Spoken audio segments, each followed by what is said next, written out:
Hello guys, welcome to Daddy Share Space and welcome to my channel. So today I'm coming to you with a short video, and basically what I want to talk about is my rails that I have here in the shop. So if you didn't know, I have three different track saw brands. I have the Makita, I have the Dewalt, and I also have the Festool. And over this past summer, it got pretty hot in the shop, pretty humid. And I just wanted to kind of give a little update on my rails condition. So let me start from the beginning. The first track saw I ever purchased was the Dewalt. The second track saw that I ever purchased was the Makita. And then I started buying Festool products. So it got hot, it got humid over this past summer. And I just want to show you here. This uses a black cut guard or cut strip. The Dewalt uses the black cut guard or cut strip. Okay? And the Festool uses a clear type of cut strip, like the one on here. You can kind of see it there. Now, the reason why I decided to do this little video is because here on Daddy Share Space, I like to share my experiences with other people. It may influence your buy-in one way or the other, but I think it's helpful for us to get information from each other so that we can do better together. So right here, this is the cut strip. It's got sawdust and stuff on it from this rail that I have here. This is one of the newer rails that Festool makes, or the newer design. And if you take a look on back here, the cut strip has completely become disconnected. So I have a grand total of 9 Festool rails here in my shop. I have 4 Makita rails. None of the strips have peeled away on any of the Makita rails. I have a grand total of 5 Dewalt rails, and again, none of the cut strips have come separated from the rail itself. So there seems to be something to do with the type of adhesive and or the type of material that they use on the cut strip that makes it prone to delaminating, if you will, in a humid environment. So I have this one here that's peeling away. The one that's on my Festool MFT, the 1080 rail, that one has started to peel away. This one that I have for my TS 75 EQ, I just re-adhered it. This one was peeling away.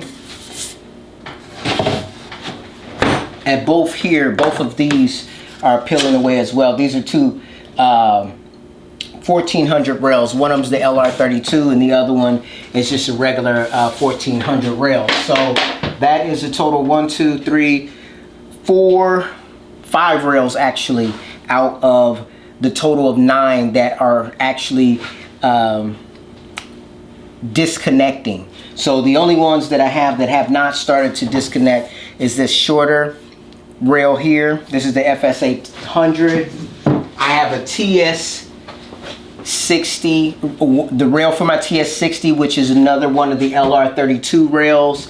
One of my TS60 75-inch rail, that one has not delaminated. And finally, one of my FS rails. Now, that doesn't include the 3 rails that I have for the HKC saw. So far, none of those have delaminated. But basically, so that's 5 out of 9 rails that over the course of this past summer, the heat and humidity has caused these to come apart. So it's just something that you should know, an added cost. Either you're going to have some kind of temperature control in your shop if you're going to be working with Festool, or you're going to have to replace these. So I've never had to replace any of the cut strips on any of my rails, so that's going to be a new experience. I'm going to have to go buy it, and then once I buy it, I'm not sure if I need to clean up all of the glue to reapply it. I would imagine I would need to, because there's like chunks of sawdust sticking to the bottom of the rail here,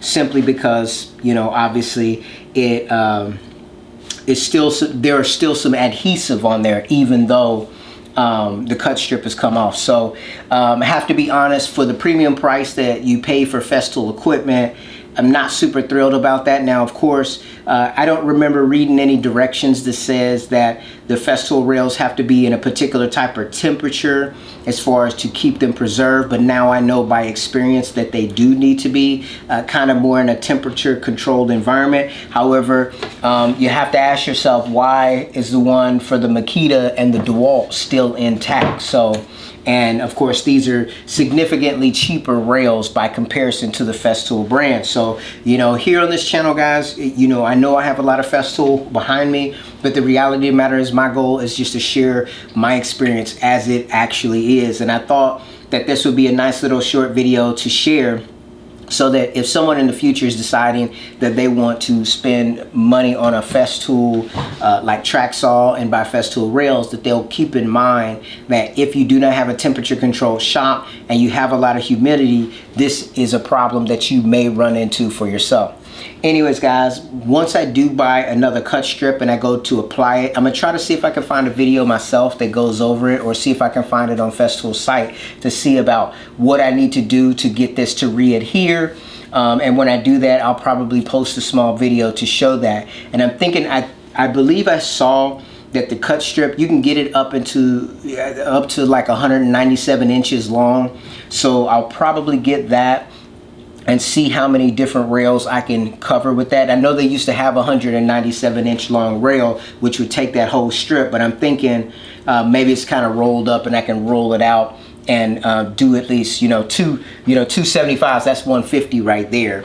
And so right now I'm looking at, let's see, 75, 75, the 1080 rail, and then I have these 55s. So I'll probably, it's probably to cover all the saws, I'm probably going to need to order 2 of the 197 inch reels to make sure all my rails are taken care of. Now, I'm not sure if there's anything I can do, maybe use a different type of adhesive or anything. If you guys have any ideas, let me know.